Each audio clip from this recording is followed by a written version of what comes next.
welcome everyone. This is Glenda Dawson, and you're watching Glenda's Dragon's Den.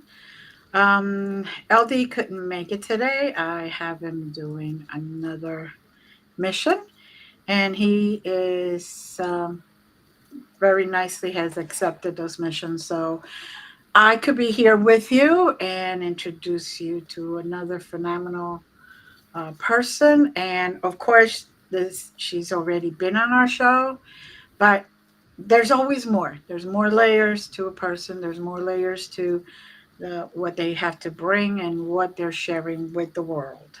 So, welcome, and please continue to share, like, subscribe. The more, the the merrier, as they say. And just keep sending those messages and those emails. I love to read, and I always respond. So, welcome, JP. How are you? Thank you. I am great. Thank you very much. How are you? Oh, I'm doing fantastic. You're here. Um, What can I I'm say? good. I made it. We made it. We made it. So, for those that did not see the other show, tell us about you and just even refresh people's memories. Okay. So I'm not very exciting, I'm afraid. I'm a very ordinary mum of three. My youngest is 16, coming up for 17. I have a daughter that's my son, youngest son. I have a daughter who is 18, and my eldest son is now 21. I know that I only look 21 myself in my dreams. Hey, you know what? Take it, own Yeah. it. But yeah, so I'm a mum. I live in England. I'm originally from southeast London, but I moved when I was about 42 to Hampshire, which is the south coast of England. It's like the countryside, and it's a beautiful place to live. Um, I am a qualified social worker, so I don't know if I mentioned that before. And I have worked in forensic mental health team, early intervention in psychosis team, learning disability team, lots of different teams. Um, and I basically, all my roles are supportive ones. So I'm currently working with people who are homeless or at risk of homelessness. Mhm. And then I also work with students who have some kind of neurodiversity. So it might be learning disability, it might be mental health. They might just be struggling and going through a really tough time at university, and I work with them as a specialist mentor. So I split part of my week with each of those roles. And then when I'm not doing either of those roles, or cooking or cleaning, then then I'm writing and reading, and pursuing my other passion. Um, Mhm. so yeah, that's me, and I love all things paranormal, supernatural. I really enjoy um, yeah, all of that, horror films as well. I have done since I was very young, um, because I grew up in the 80s, and my parents didn't really have any kind of idea about uh, ratings, things like that. So they would allow me to watch really terrible films and read Stephen King when I was very young. And yeah, they had no clue. Oh, come on. We all have to read Stephen King. Yeah, it's a rite of passage. Stephen King, Dean Koontz, James Herbert, done. Right, right. Yeah. So, growing up, you're watching all these movies and all that. Now, did that influence your writing or? Um, I would like to think so. I hope so. I mean, that's pretty big shoes to fill. Probably Stephen King might see this one day and think, excuse me, I don't think so.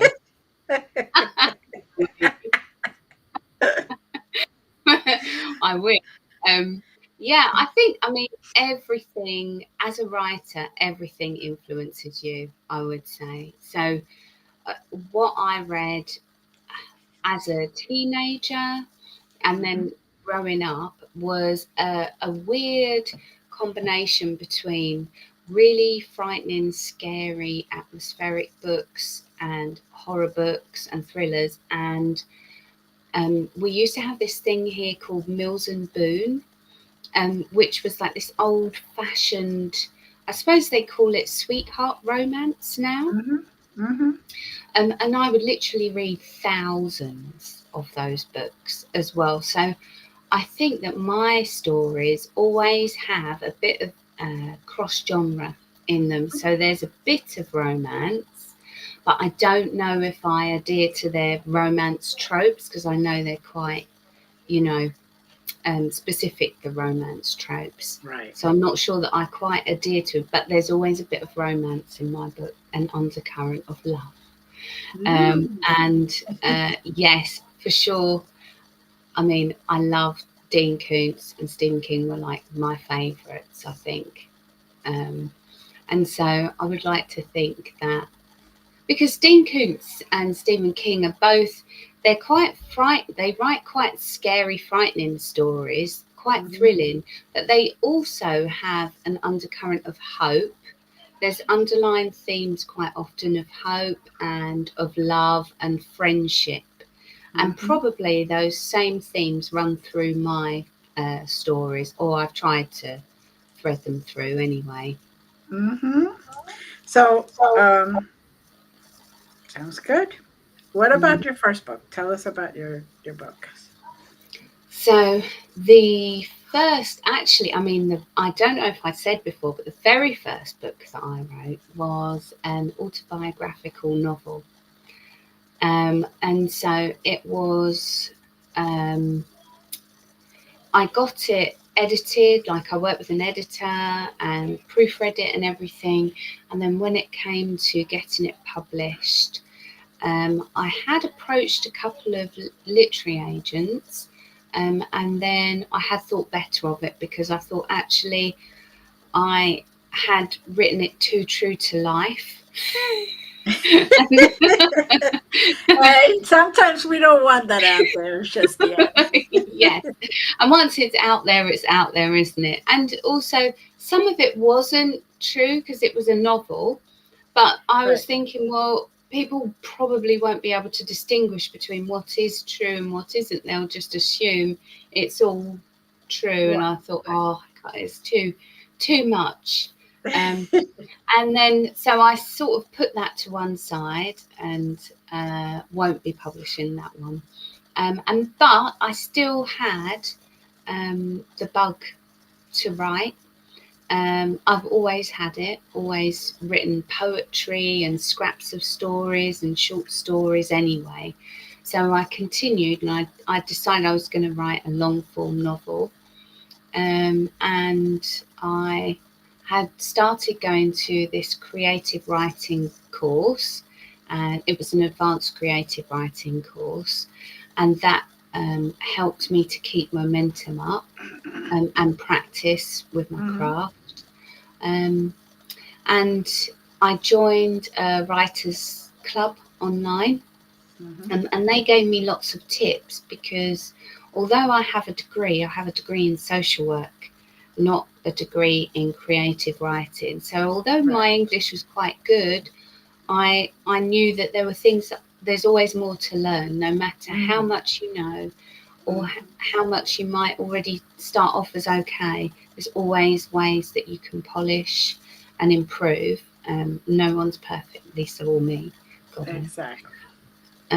So I joined this writers club, and there's lots of webinars that were really helpful to developing the craft. And so I just watched everything.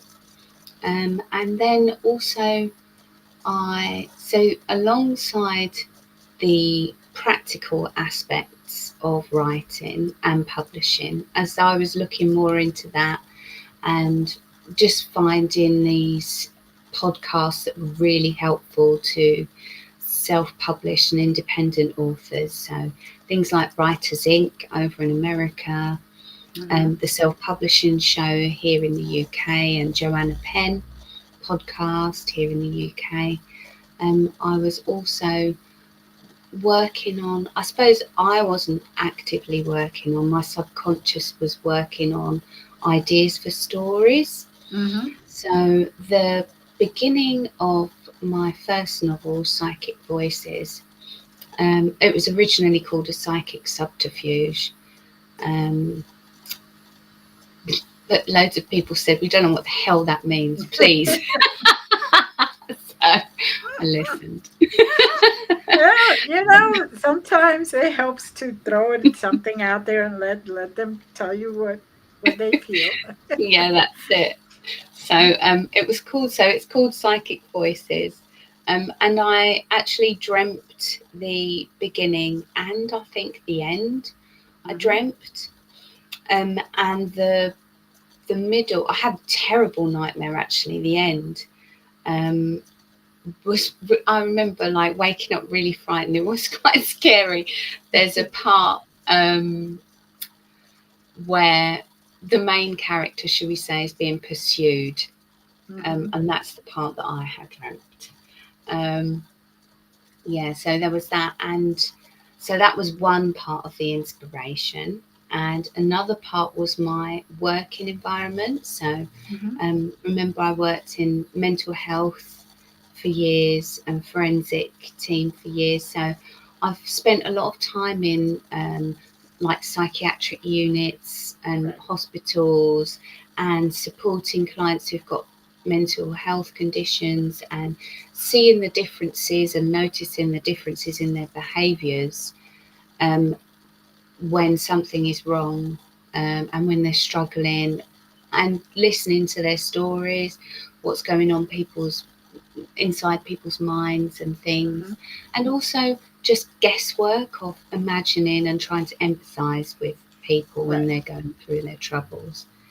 And the other thing I do is I read loads, and I happened across this scientific discovery.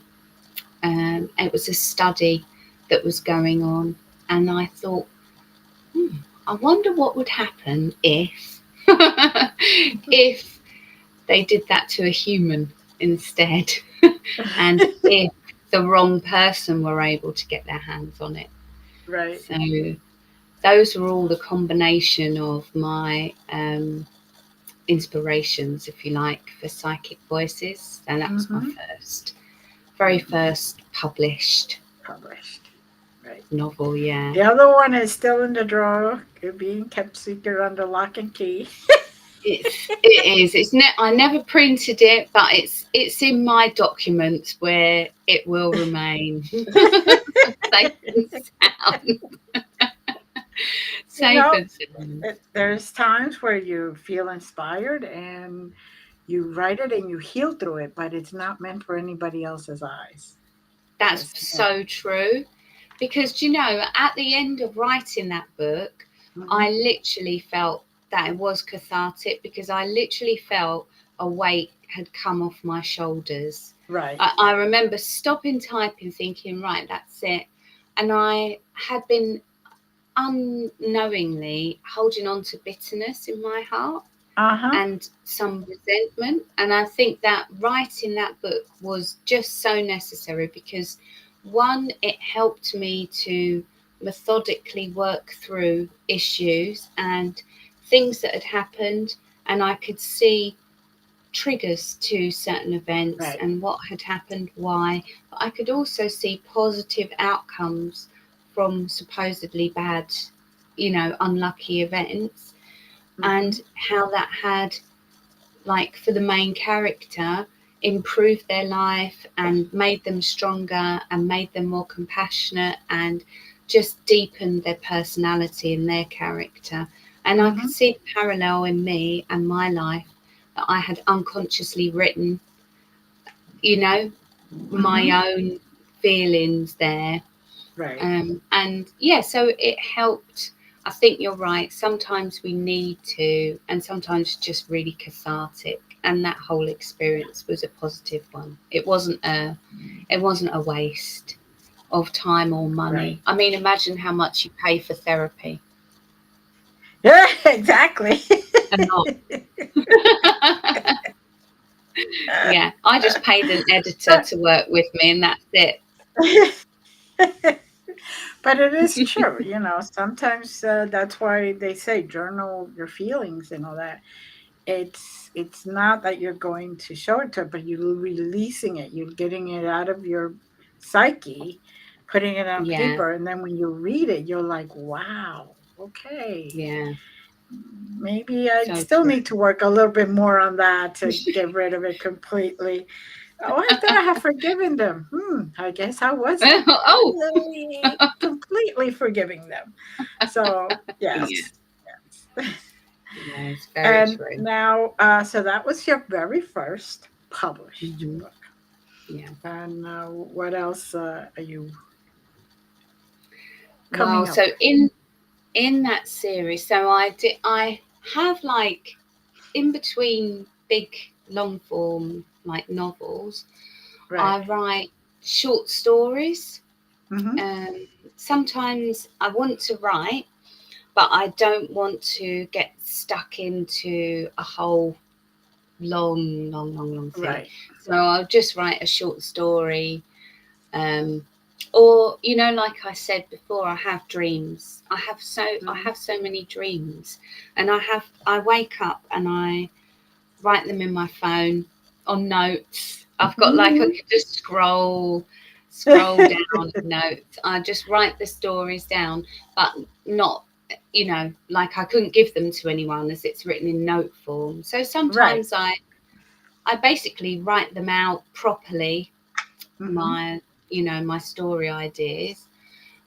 So I have kind of probably about two and a half novellas, I'd say, Mm-hmm. or maybe one novel. So I thought what I'd do is every now and then I'd publish a collection of these short stories. Okay. So I have published, it's called The Twisted Fates, and it's a novella, and it's a Mm-hmm. collection of short stories. And they are sort of supernatural, quirky. If you ever watched or remember The Twilight Zone, Mm-hmm.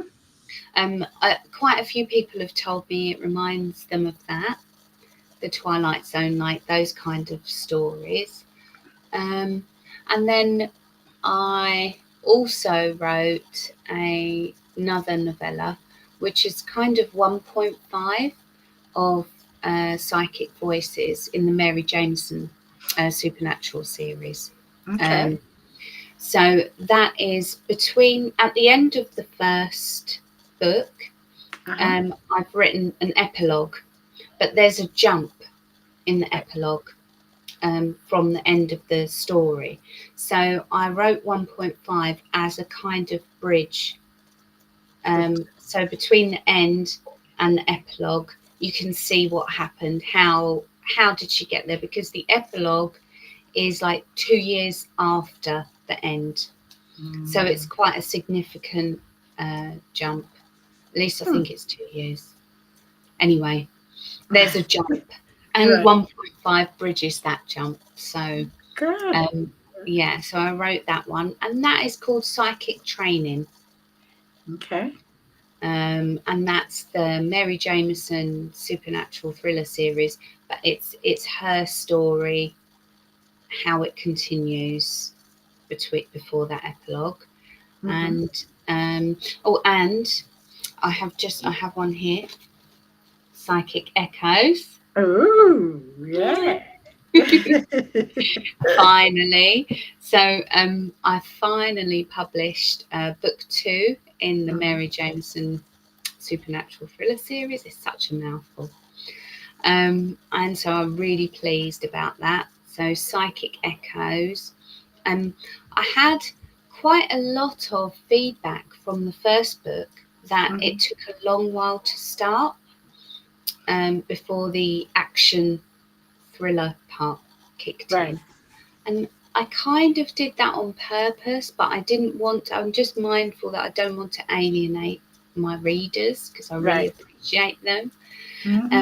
So I tried to keep it more thrilling with this second book. So I tried to give the reader some reason to keep turning that page, like keep them interested in what was going to happen next to Mary or with Mary's story. And I hope that I have fulfilled that with Psychic Echoes.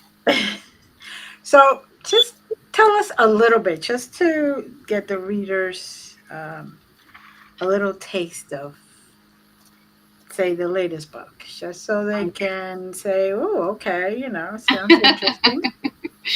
So at the beginning of Psychic Voices, Mary Jameson is she's a character she is mean.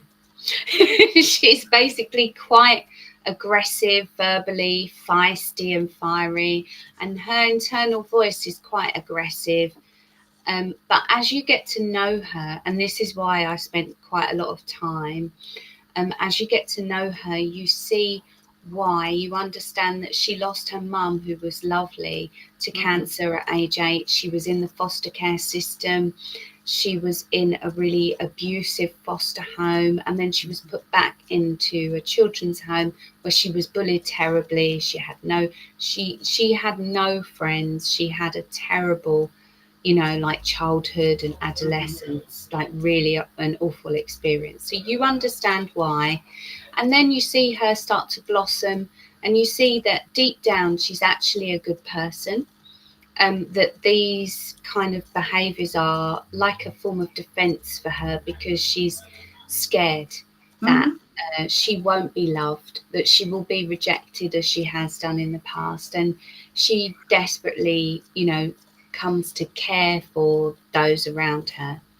Then at the beginning of Psychic Echoes, we see her moved on. So the story skips another couple of years, and we see her living, I won't say who she's living with or in what situation, because then that will ruin it for those who haven't read Psychic Voices. But we see her situation, her living situation. She is happy. She is happy. She wants to have this, and is fully embracing and loving the idea of this perfect life. And she just wants everything to be, like 2.4 children, a husband, the cars, the job, the home, the perfect home. She wants all of this idealistic, family, that she has been searching for, family, for so many years since her mum died. So she wants that, and it seems like she's just on the cusp of achieving that for herself when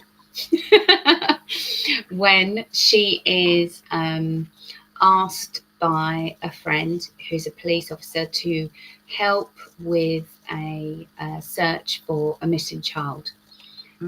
So this officer is aware of her supernatural powers. He knows that she's a psychic, that she has lots of gifts, and that she could possibly help, because they've got no clues of this missing child.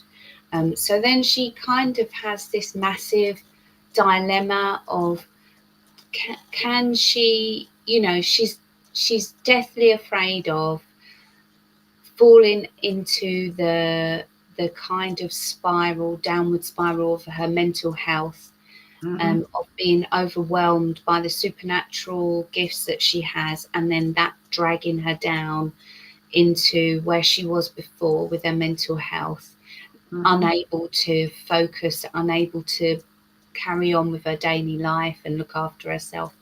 So she's she's kind of torn because she's got a soft spot for children and animals, and she so she wants to help, and she can't bear the idea of not helping find a child that's missing. But on the other hand, she is really scared of what that will mean, Mm-hmm. um, for her life, that she's just now getting on track and, you know, enjoying. She's only just now in her early 20s starting to have a life that she can enjoy and be proud of, and embrace, really, and look forward to a future. So she has to make that Mm-hmm. choice, and it's not an easy one for her. And then we see the choice that she makes, and we see her develop throughout the story and throughout her following choices that she makes. And I hope that it's in a thrilling way. I'm sure it is. I'm sure it is. And Um, and so book two yeah, brings the rest of her story, basically. yes. So I mean, it's not fully the rest of her story Right. because it ends in such a way that, I think you will know that there will be a continuation. Mm-hmm. So I have already started writing book three, Okay. um, and I know what will happen in books 4 and 5 as well. Okay. Um, Good. so Good. there's at least another 3 more in the pipeline Good. for Mary. Now, you say that a lot of the times for the novellas, short stories, and all that, you grab that from your dreams. So you're kind of channeling the books, basically. Well, I mean, you mentioned that before, and I was thinking, oh, I never really thought about it like that, because I thought, like, to channel, I would have to be. I mean, I'm probably stupid. I thought to channel, you would have to be aware of it, like awake, Yeah. cognizant, and think, right, I'm going to channel now, because I Uh don't huh. really know how it works. Um, but I mean, who knows? Who knows where dreams come from?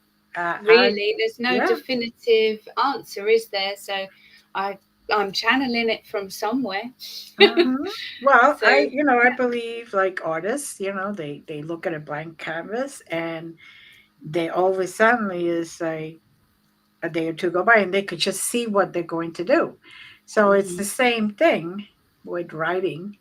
It's Yeah. creating. So, you're kind of channeling the ideas. Your guys are going, hey, you need to write about this one. And here's a movie of it. Oh, bullets to crosses. Well, Yeah. why not? It's basically what they're doing. They're showing you the movie so you can write the script so then you can present it as a movie. So why not? Yeah.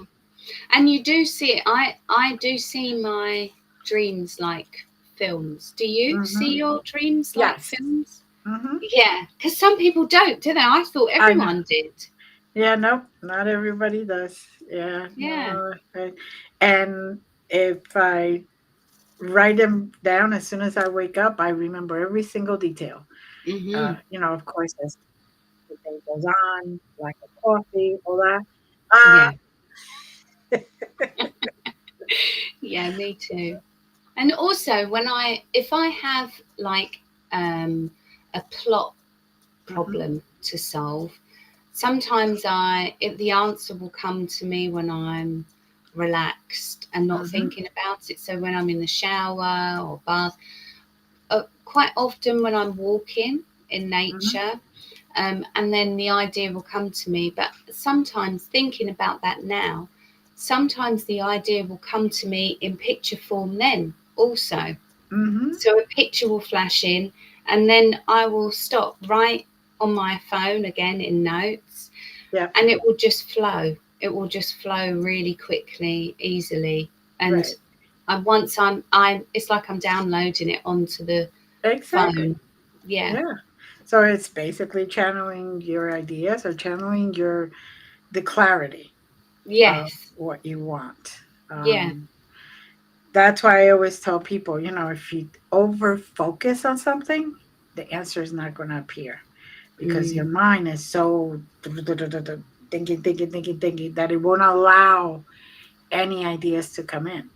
mm. So, yeah, so it is channeling doesn't have to be you're awake and I'm going to channel. It's so many different ways you could even do automatic writing, just where you close your eyes and you write or you type and whatever comes on, you're like, whoa, okay, there you go. And it's the same way. So it's a good gift to have if you're a writer. A Yeah. very good gift to have if you're a writer. Well, we Because all you get be, in the zone, don't we? yeah, yeah, We all different get in ways. the zone. Doesn't matter what. Because I was, who was I listening to? It was something on the internet. I was listening to a speaker, and she was talking about painting, and Hmm. she was saying that she gets in the zone when she paints, and that's part of the reason why she loves to paint was so Hmm. that she could feel that feeling of when she's Hmm. in the flow and they talk about the flow state as well, don't Hmm. they? Hmm. Exactly. So I think Exactly. it's probably all the same thing. Yeah, exactly. I honestly believe that no matter what you do, I mean, it's how they say meditation. Hmm. Meditation isn't only about, closing your eyes and whom you could walk, you could run, you can just even find a meditative state just by looking out your window, Hmm. and just looking out at the birds flying and all that. And all of a sudden, your monkey mind relaxes and you're able to allow that flow of information to come in. Mm. Mm. So, um, that's very good. That's very good. I like the idea that you see it in movies. That's very important Mm. because I really believe that they're going to give you a movie. Mm. I hope so. That would be, yes. That would Even be if good. it's a small movie, it's Would you still. like to be on the movie, Glenda? Oh no, honey. I don't think I'm good at acting. Although you never know. What? I Of know. course you would be. We could do a walk on. We could both do one. Passerby. Yeah, we'll do like Stephen King, who's always a small role in his movies. Oh, does he now? Do you know, I never knew that. Yes, if you watch every single Stephen King movie, he's in there. Very Oh, small role. Like he oh, could be it's the delivery guy, or he could be like the guy. Stan Lee. He used to do that. Yeah, just very small, but that's his signature. Like you'll know that that's a real Stephen King movie if he's in there. Oh, So I'm going to yeah, watch so there that. you go. You got it. You got it. So Mm. um now what what do you foresee besides this series? Do you foresee any other thing coming in the pipeline? Um, I mean, I have some ideas. So I mentioned before I've got at least another 3 books Right. in the Mary Jameson Supernatural series, but Mm-hmm. also I have an idea for kind of spin-off of Mm-hmm. that series Mm-hmm. that I can't talk too much about, but already it's it will be another few books in that series Right. as well. Right. And I have another idea that I'm mulling around, but it's in a different genre. Right. Um, so I'm kind of torn because I'm thinking I could still use my same author name, JP Mm-hmm. Alters, because I'm quite attached to that name now as well. Uh, but I don't know if it would like antagonize readers of the supernatural thriller series. It will be, there's some uh, kind of quantum physics in the psychic echoes, and Mm-hmm. like the Mary Jameson supernatural series. There's a bit about quantum physics, but I'm quite interested in sci-fi.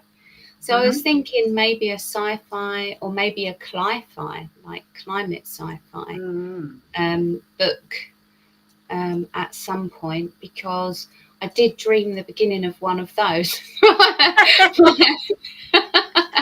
Well, it's a shame to waste them. and you don't want readers to feel all over the place. You want readers to know that they find under your name all these different types, whether it's a Exactly. different genre or not. It's um,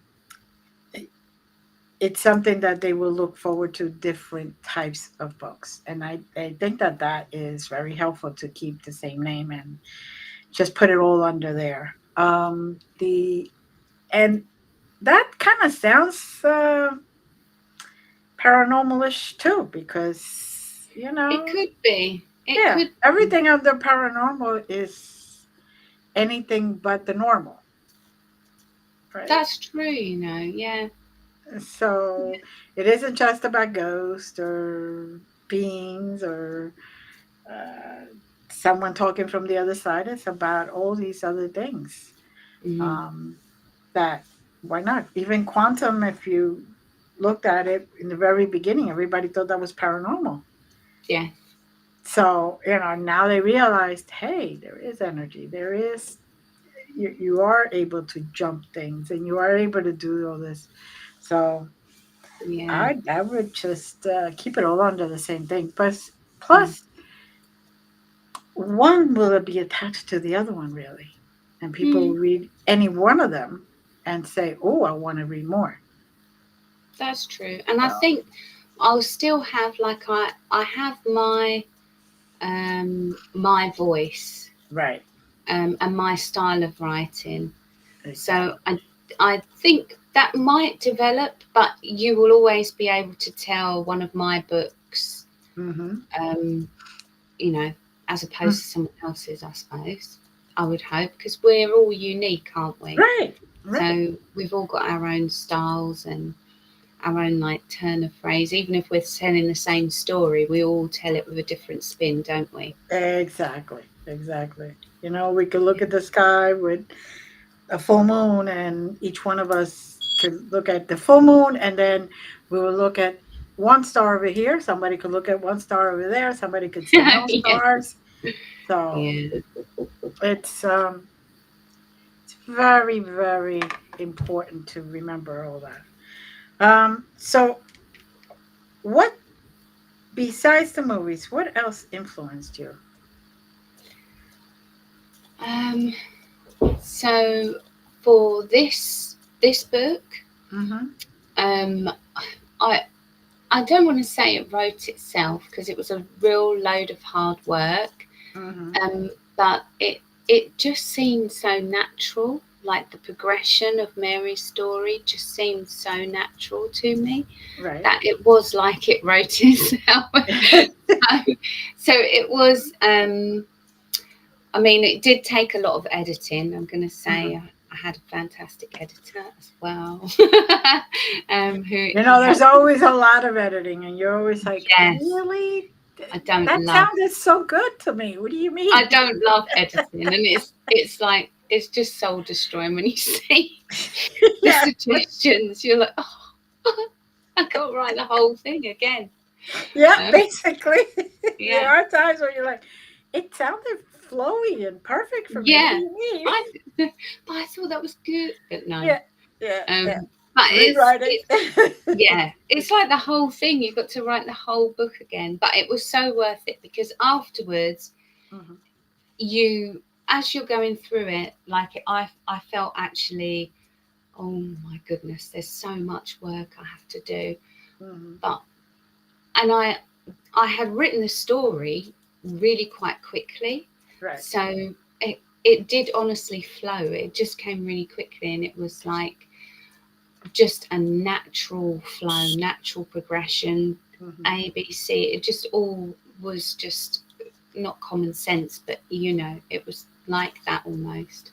Right. And I probably took the same, if not more, time to edit the book than I did to write the entire book. So that was a really hard part. So the inspiration, I suppose, was for the second book was just book one. Right. I'm sure I had my usual dream sequence here and there, and like Mhm. walk-in epiphany that I usually get when I'm stuck on something. Um, but yeah, I would say the book one and Mary's character like firming up Right.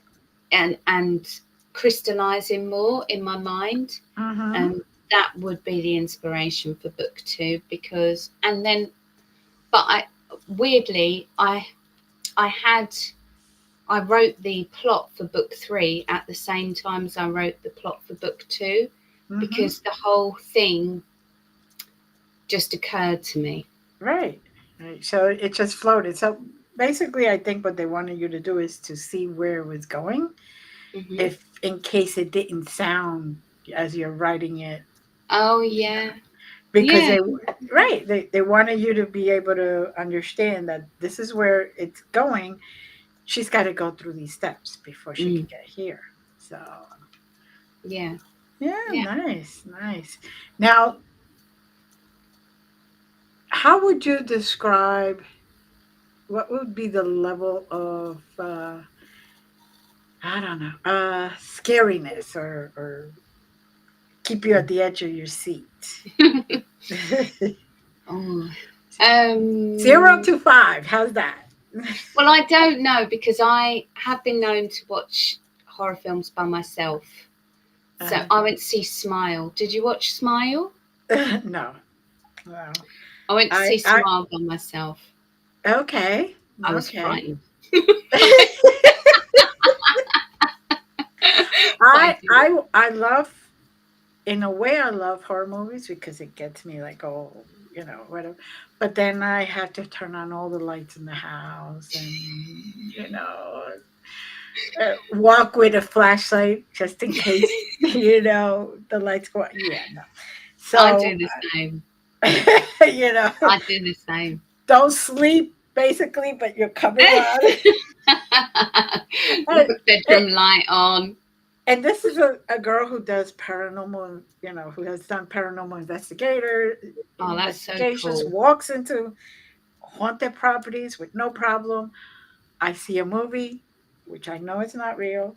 I know it's, and I'm like sleeping like But you're this. so brave. Do you really do that? Now, we had that conversation before, and I was talking about possibly doing that, but Yeah. then maybe being a bit too frightened. I haven't decided if I'm going to. But you I actually do paranormal investigations. uh-huh. Yeah. So Yeah. cool. I've done it since I was in my 20s. When there was no one to you could really talk to. I actually have now stepped back from actually investigating. What I do Hmm. is I get called to houses who already people already know they have something, and I go in there to try to negotiate between the spirit world and the human world or the life Mm. world, so everybody can live peacefully. Because it isn't always that there is demonic or evil. It's just sometimes the spirits are angry, and Oh, you know, yeah. you go into property. Say you're at your house. Somebody walks into your house and says, "Hey, I want you to get me a glass of water. I want you to do this. I want you to do that." You would tell them, "Who are you?" Uh, Yeah.